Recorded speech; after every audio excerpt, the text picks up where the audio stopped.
आप सभी का अभिवादन। स्नातकोत्तर उत्तरार्ध प्रथम प्रश्न पत्र के अंतर्गत हम काव्य प्रकाश का अध्ययन कर रहे हैं।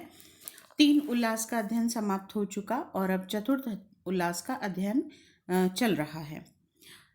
चतुर्थ उल्लास में आचार्य ने ध्वनि काव्य का निरूपण किया है।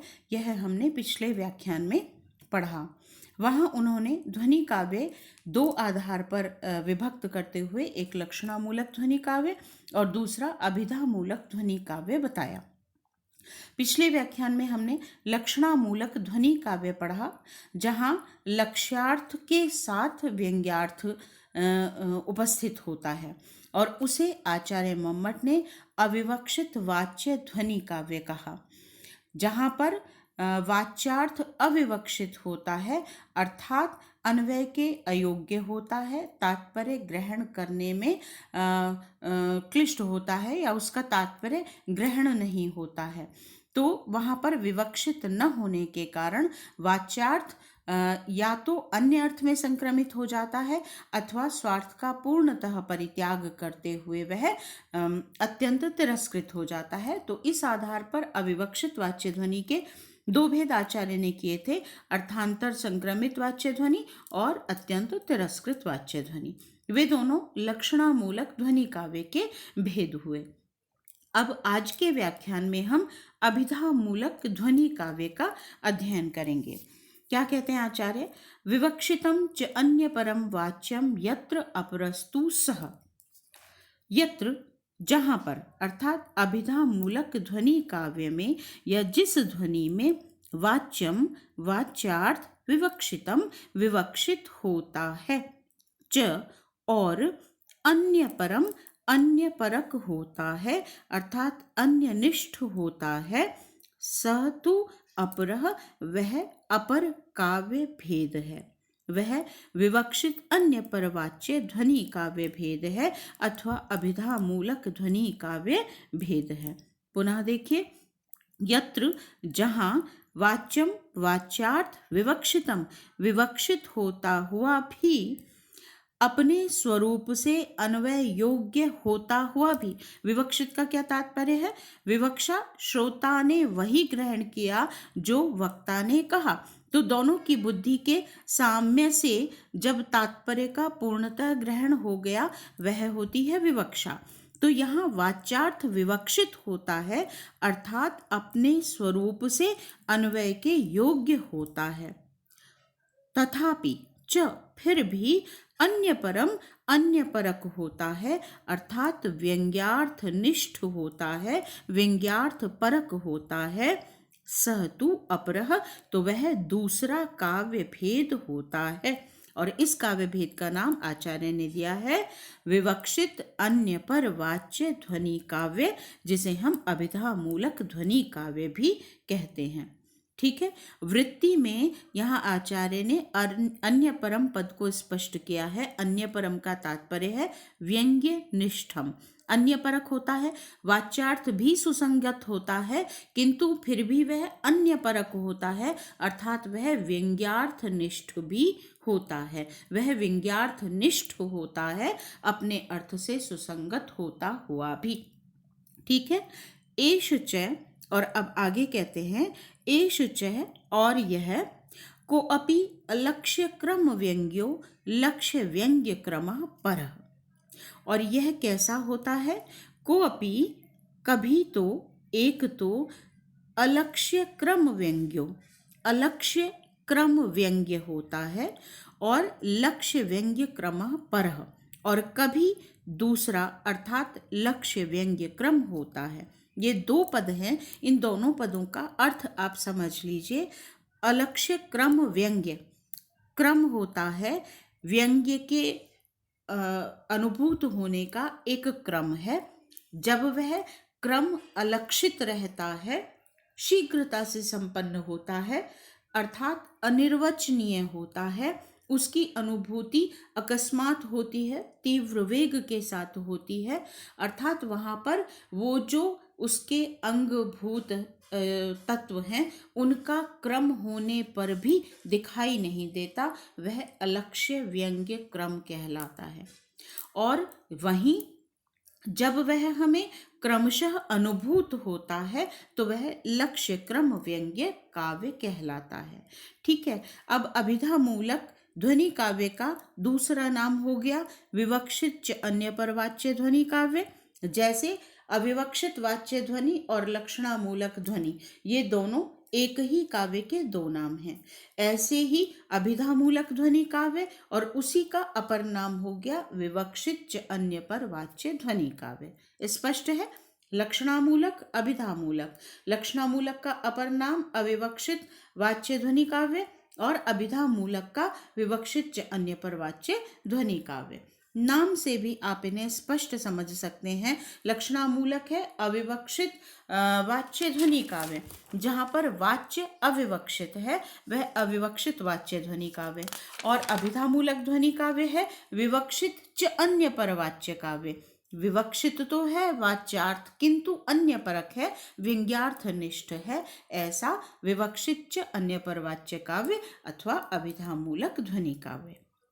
और जैसे अविवक्षित ध्वनि काव्य के वाच्य काव्य, अविवक्षित वाच्य ध्वनि काव्य के आचार्य ने दो भेद किए थे, एक अर्थांतर संक्रमित और दूसरा अत्यंत तिरस्कृत। बिल्कुल उसी तरह से अभिधामूलक ध्वनि काव्य अथवा विवक्षित च अन्य परवाच्य ध्वनि काव्य के दो भेद होते हैं, एक अलक्ष्य क्रम व्यंग्य काव्य और दूसरा लक्ष्य व्यंग्य क्रम काव्य। लक्ष्य क्रम व्यंग्य काव्य, इसको भी आप शब्द जो है उसी से स्पष्ट समझ सकते हैं।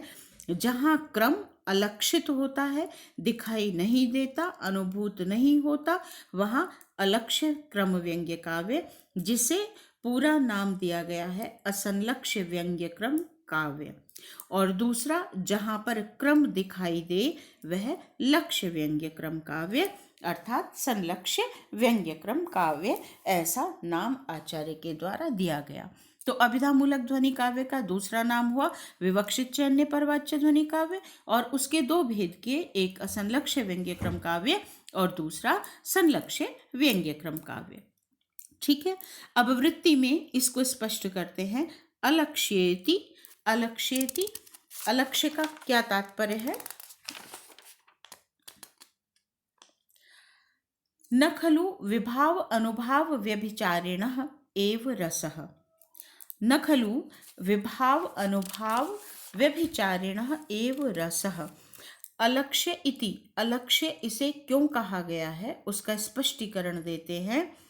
क्योंकि विभाव अनुभाव व्यभिचारिणः, विभाव अनुभाव और व्यभिचारी ही एव न रसः, रस नहीं है। केवल विभाव अनुभाव और व्यभिचारी की उपस्थिति मात्र ही रसः न रस नहीं है। अपितु रसस्तैर इति अस्ति क्रमः। अपितु तै उनके द्वारा ही रसः अस्ति, रस होता है, अभिव्यक्त होता है, इति क्रमः इस हेतु उनमें एक क्रम तो है। स तु लाघवात न लक्ष्यते, किंतु वह जो क्रम है वह लाघवात लघुता के कारण, शीघ्रता के कारण न लक्ष्यते दिखाई नहीं देता है, अनुभूत नहीं होता है। स्पष्ट हो गया। असंलक्ष्य क्रम व्यंग्य काव्य में जो अलक्ष्य पद है आचार्य ने उसको स्पष्ट किया कि वस्तुतः जो रस होता है वह रस विभाव अनुभाव व्यभिचारी के संयोग से उत्पन्न होता है। तो कहते हैं विभाव अनुभाव व्यभिचारी भाव उस रस के भिन्न भिन्न क्या कहते हैं अंग हैं, हिस्से हैं, अंश हैं। तो केवल विभाव अनुभाव और व्यभिचारी ही रस नहीं है, अपितु विभाव अनुभाव व्यभिचारी संयोगात, उनके संयोग से, अर्थात विभाव अनुभाव और व्यभिचारी भावों के एक साथ एकत्रित होकर रस में परिणत होने का एक क्रम होता है। रसा तै अस्ति, रस उनसे होता है, इसमें एक क्रम है, किंतु यह जो क्रम है यह लघुता के कारण, शीघ्रता के कारण लक्षित नहीं होता है, दिखाई नहीं देता है, इसलिए यह असंलक्ष्य क्रम व्यंग्य ध्वनि काव्य कहलाता है। ठीक है। अब हम इसे अपने शब्दों में अगर दोनों कारिकाओं को या दोनों भागों को इसका एक भेद मिलाकर इसे स्पष्ट करना चाहें तो देखिए हमने इसे स्पष्ट किया है। ध्वनि काव्य का यह दूसरा भेद है। यहाँ ध्वनि का आधार अभिधा है। क्यों? क्योंकि वाच्यार्थ है और वाच्यार्थ विवक्षित है कहा गया है। जहां पर वाच्यार्थ विवक्षित है अर्थात वाच्यार्थ की अपनी सत्ता है और फिर भी उस रूप में उपपन्न होते हुए भी वह व्यंग्यार्थ परक होता है। तो ध्वनि का आधार अभिधा होती है, इसलिए इसे अभिधा मूलक काव्य कहा गया।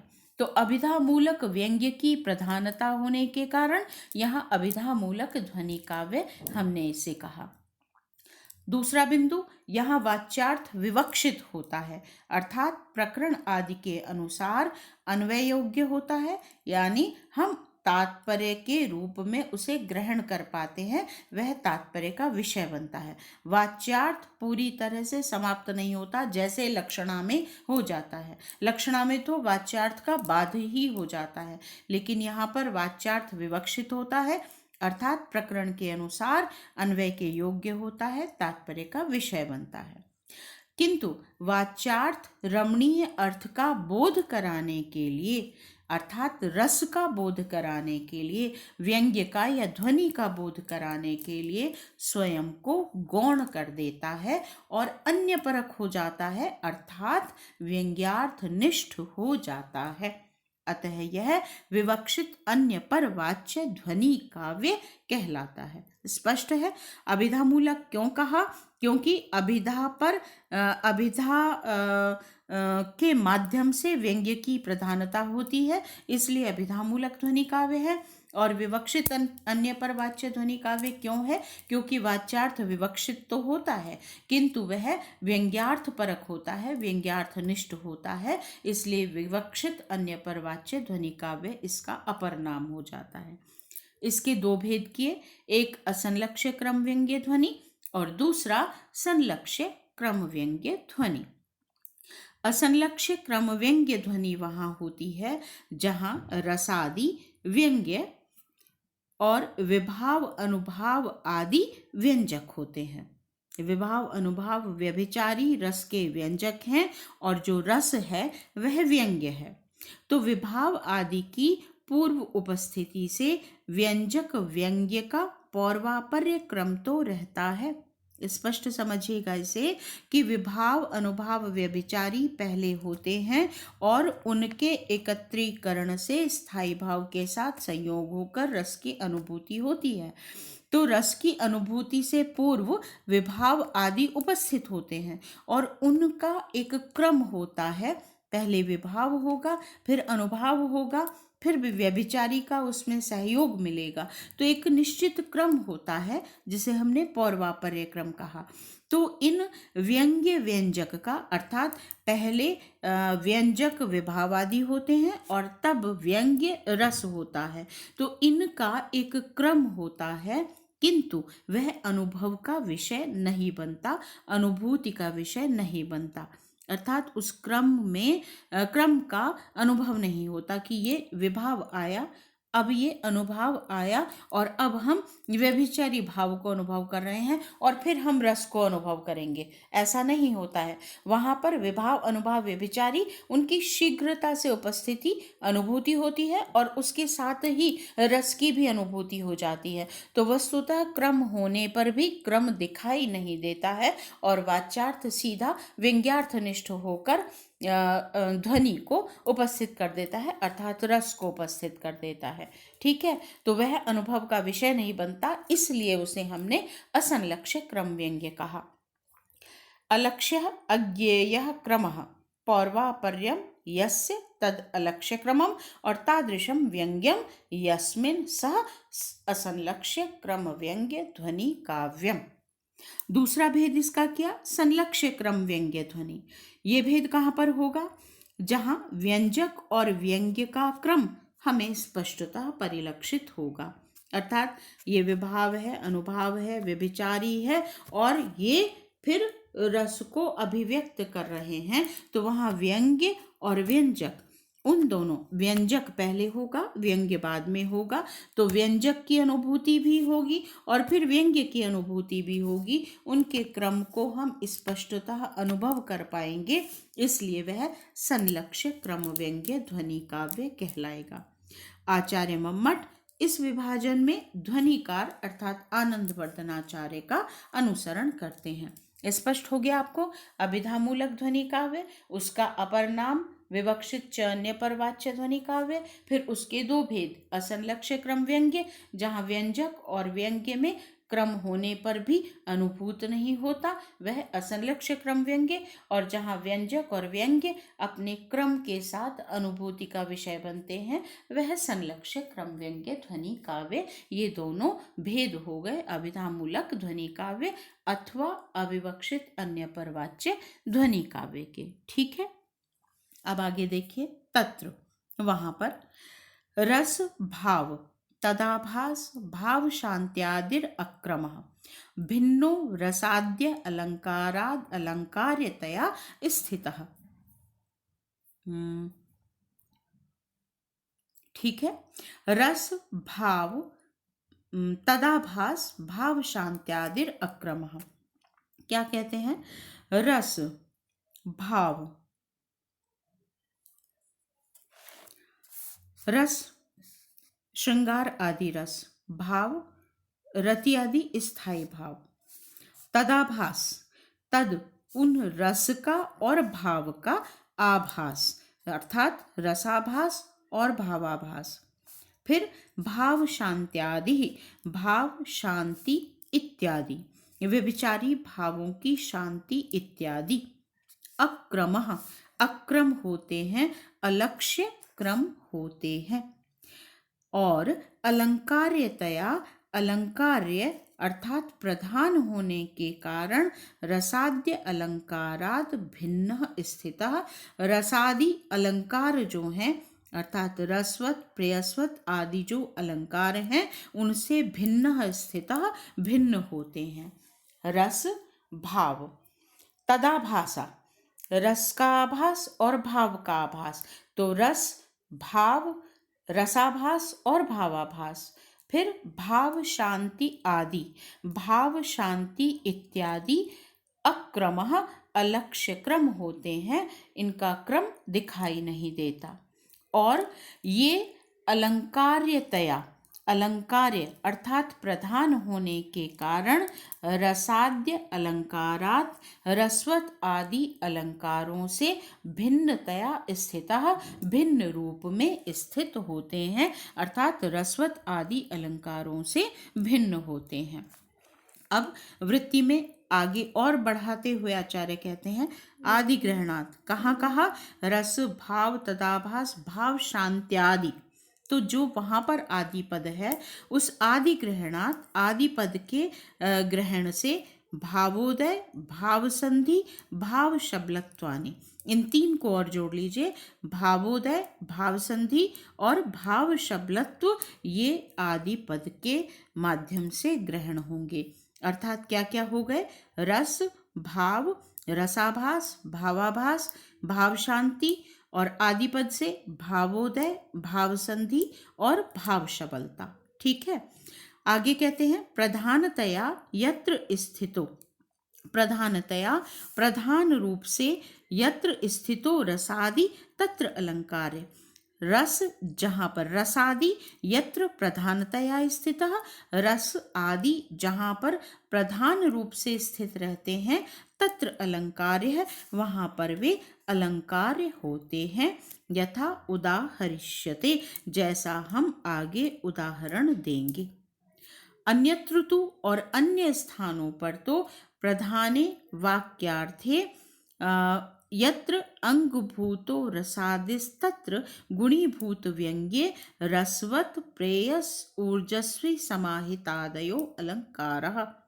अन्यत्र तु और अन्य स्थानों पर, अन्य स्थान का क्या तात्पर्य हो गया? जहाँ पर वे प्रधान रूप से स्थित नहीं है अथवा जहाँ पर वे अलंकार्य के रूप में स्थित नहीं है, तो ऐसे अन्यत्र अन्य स्थानों पर तो वाक्यार्थे प्रधाने वाक्यार्थ के अर्थात वाच्यार्थ के ही प्रधान हो जाने के कारण, और यत्र अंगभूतो रसादि, जहाँ पर रस आदि अंगभूत हो जाते हैं, अप्रधान हो जाते हैं, तो गुणीभूत व्यंग्य वह गुणीभूत व्यंग्य हो जाता है।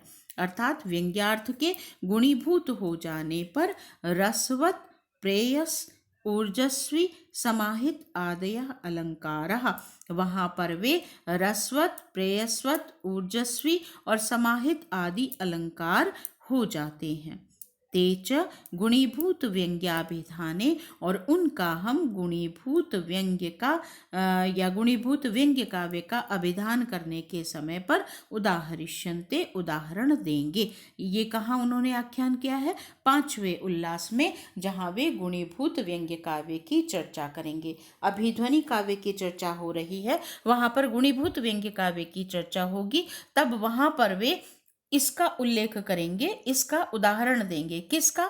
जो उन्होंने अंतिम पंक्ति में कहा कि जहाँ पर वाक्यार्थ प्रधान होता है और रस आदि उसके अंगभूत हो जाते हैं, तो वह गुणीभूत व्यंग्य काव्य हो जाता है। कोई भी चीज़ एक दूसरे से पृथक पृथक नहीं है। प्रारंभ से लेकर आपको अभी तक का सब कुछ स्मरण रखना पड़ेगा। जहाँ हमने पहले उत्तम काव्य, मध्यम काव्य और अधम काव्य का अध्ययन किया था, तब हमने मध्यम काव्य को गुणीभूत व्यंग्य के रूप में पढ़ा था और ये जाना था कि जहाँ पर ध्वनि होती है वह उत्तम काव्य होता है, लेकिन ध्वनि की अपेक्षा यदि वाच्यार्थ अधिक चमत्कारकारी है तो वह मध्यम काव्य अथवा गुणीभूत व्यंग्य काव्य कहलाएगा। उसी गुणीभूत व्यंग्य काव्य की यहाँ पर उपस्थिति है जब कहा गया कि अन्यत्र अन्य स्थानों पर जहाँ वाक्यार्थ प्रधान है, अर्थात वाच्यार्थ चमत्कारकारी है, और रसादि अंगभूतों, जो रस आदि हैं अर्थात ध्वनि है या व्यंग्य जो है वह अंगभूत हो गया है, अप्रधान हो गया है, तो वहाँ पर गुणीभूत व्यंग्य, जो गुणीभूत व्यंग्य काव्य हो जाएगा, वहाँ रस आदि या रस भाव भावाभास, रसाभास आदि वहाँ रसवत, प्रेयस्वत, ऊर्जस्वी, समाहित आदि अलंकारों में परिवर्तित हो जाते हैं और वह गुणीभूत व्यंग्य काव्य बन जाता है। उसे हम 5वें उल्लास में उदाहरिष्यन्ते स्पष्ट करेंगे। अब इसको बिंदुओं के रूप में हम पुनः समझ लें। प्रथम भेद कहा असंलक्ष्य क्रम व्यंग्य ध्वनि। इसके क्या क्या अंग हैं? पहला रस, दूसरा भाव, तीसरा रसाभास, चौथा भावाभास, पांचवा भाव शांति, छठा भावोदय, सातवां भाव संधि, आठवां भाव शबलता। ये प्रधानतः रहते हैं असंलक्ष्य क्रम व्यंग्य ध्वनि में। और यहाँ पर रस आदि अंगी रूप में अर्थात प्रधान रूप में विद्यमान रहते हैं और गुण अलंकार आदि अंगभूत होते हैं, अप्रधान होते हैं। प्रधान क्या है? रस या रस आदि, और रस आदि का तात्पर्य होता है ये 8। ठीक है। जहां अन्यार्थ वाक्य का उद्देश्यभूत अर्थात अंगीभूत हो जाता है और रसादि अंगभूत हो जाते हैं अर्थात अप्रधान हो जाते हैं, वहां गुणीभूत व्यंग्य काव्य हो जाता है। रस अंगवत हो तो रसवत अलंकार होता है, भाव अंगभूत हो तो प्रेयस अलंकार होता है, रसाभास और भावाभास अंगभूत हो जाए तो ऊर्जस्वी अलंकार होता है, और भाव शांति अंगभूत हो जाए तो समाहित अलंकार होते हैं। ऐसा आचार्य ने यहाँ उल्लेख किया कि इन सभी का जब प्रधान रूप से कथन होता है तो वह ध्वनि काव्य असंलक्ष्य क्रम व्यंग्य ध्वनि काव्य के अंतर्गत परिगणित होता है, और यदि ये सब अंगभूत हो जाते हैं, अप्रधान हो जाते हैं, तो यह गुणीभूत व्यंग्य काव्य हो जाता है और तब रस रसवत अलंकार में परिवर्तित हो जाएगा, भाव जो है वह प्रेयस अलंकार में परिवर्तित हो जाएगा, रसाभास और भावाभास अप्रधान होकर ऊर्जस्वी अलंकार बन जाएंगे, भाव शांति अप्रधान होकर समाहित अलंकार कहलाएगा, और यह सब गुणीभूत व्यंग्य काव्य हो जाएगा। तो यहाँ पर भी आचार्य मम्मट आनंदवर्धनाचार्य के ही मत के पोषक हैं, या ये कह लीजिए आनंदवर्धनाचार्य भी इसी मत के पोषक हैं। उनके अनुसार यदि रसादि प्रधानतः व्यंग्य हैं तो असंलक्ष्य क्रम व्यंग्य ध्वनि होगी, और अप्रधान है तो अंगभूत होने पर गौण होने से गुणीभूत व्यंग्य हो जाएंगे। और तब वे भामह ने, आचार्य भामह जो अलंकार शास्त्री थे, उन्होंने जिनका कथन किया है ऐसे रसवदादि अलंकार का विषय बनेंगे गुणीभूत होकर। ठीक है, समझने में थोड़ा सा आपको लग सकता है, क्लिष्टता है, लेकिन यदि हम एक एक चीज़ को स्पष्ट करते चलेंगे तो ये आपको पूरी तरह से स्पष्ट हो जाएगा, स्मृति में, आपकी बुद्धि में स्थित हो जाएगा, और तब आप कहीं भी क्या कहते हैं, उलझेंगे नहीं। तो आप पुनः एक बार दोनों व्याख्यानों का अध्ययन कीजिएगा। लक्षणामूलक ध्वनि काव्य, उसके दोनों भेद, उसका अपर नाम, लक्षणामूलक ध्वनि काव्य, उसका अपर नाम और उसके दोनों भेद, और उसके पश्चात अभिधामूलक ध्वनि काव्य, उसका अपर नाम और फिर उसके दोनों भेद, और उसमें असंलक्ष्य क्रम व्यंग्य में रस, रसाभास, भाव, भावाभास, भाव शांति, भावोदय, भाव सबलता आदि इन सब का ग्रहण होता है। अभी अगले व्याख्यान में हम रस का ही अध्ययन करेंगे, क्योंकि यहाँ पर इसी कारण पहले एक वाक्य पूरा कर दूं कि यहाँ पर रस की प्रधानता ही सिद्ध करना और रस को ही ध्वनि का विषय बताना, यह रस ही व्यंग्य का विषय होता है, ऐसा आचार्य मम्मट ने स्थापित किया है। और इसीलिए वे रसवादी आचार्य भी हैं और ध्वनिवादी आचार्य भी हैं। उन्हें रस का पोषक आचार्य भी कहा जाता है और ध्वनि परम प्रस्थापक आचार्य भी कहा जाता है। क्योंकि उन्होंने ध्वनि और रस को इस तरह से मिला दिया है कि ध्वनि काव्य ही रस से संपन्न काव्य है। यह रस जहाँ पर है वहाँ ध्वनि होगी ही, तो ये एक दूसरे के से भिन्न भिन्न ना होकर एक दूसरे के पूरक बनकर सहृदय के हृदय को आह्लादित करने वाले काव्य की संरचना का भाग बनते हैं। ठीक है, तो इसलिए ये रस, भाव, भाव संधि आदि जो भी 8 हमने कहे हैं, ये सब रस के अंग हैं। और क्योंकि यहाँ रस का पुनः पुनः उल्लेख हुआ है, तो हम अगले व्याख्यान में असंलक्ष्य क्रम व्यंग्य ध्वनि के अंतर्गत ही रस का क्या स्वरूप है और अन्य आचार्यों द्वारा रस का कथन किस प्रकार से किया गया है, इस सब के विषय में क्रमशः अध्ययन करेंगे। और जब ये रस, रसाभास, भावाभास आदि समाप्त हो जाएंगे, तब हम संलक्ष्य क्रम व्यंग्य ध्वनि काव्य का अध्ययन करेंगे, जो अभिधामूला ध्वनि काव्य का दूसरा भेद है। ठीक है, आज के लिए इतना ही। धन्यवाद।